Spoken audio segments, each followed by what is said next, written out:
With my home page set, I'm now ready to work on each of my units, and this is where you'll spend most of your time when you're building your map. For each unit, I need to insert a lesson outline, a standards alignment, and the folders that I'm going to use to hold my resources and my assessments. So I'm going to walk you through how to set up a unit, and then this is basically what you're going to do to repeat for each one of the units that you have in your course. So I'll start with my first unit, which we call Unit Rename Unit. The reason we call it unit rename unit is hopefully it's a clue that you need to rename the first unit that you're working on. So when I get to the home page for that particular unit, I want to go into edit mode to change the name of this particular unit. So I'll click the pencil once again.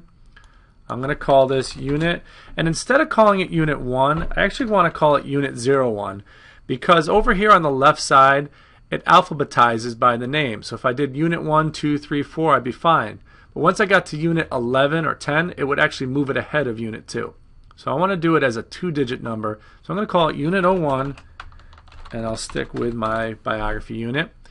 And then in here I'm going to type the name of my unit essential question. So this is the UEQ for my entire unit.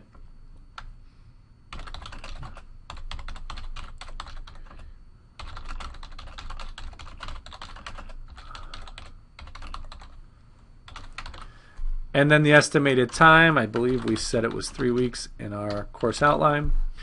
And now I have some helper text, and it says insert document with lessons and LEQs. So I want to insert my lesson outline document directly onto my page. So I'm going to delete my helper text. I'm going to come up to insert, choose drive, and again, even though it's a document, I'm going to choose folder so it's easier for me to find that document. Go into my ELA 9 folder, choose my biography unit, and find my biography unit lesson outline document. I'm going to click select. I'm going to change the height to 800 pixels so that more of the document appears without having to scroll. And I click save.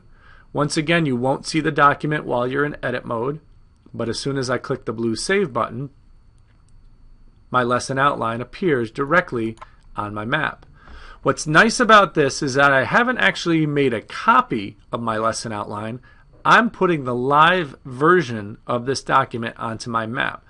So whenever I make a change to this document in Google Drive, it gets reflected in my map without me touching my map at all.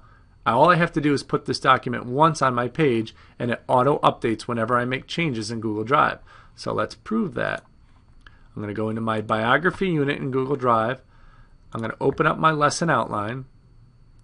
I'm going to add some text. So let me just put lesson 3 and lesson 4 and say next step.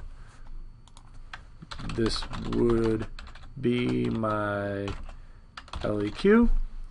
Okay, so I've got a Google Doc. I've just made changes to it in Google Drive. I haven't gone to my curriculum mapping site at all. But when I close this, go back to my page, you'll notice it's still the old version.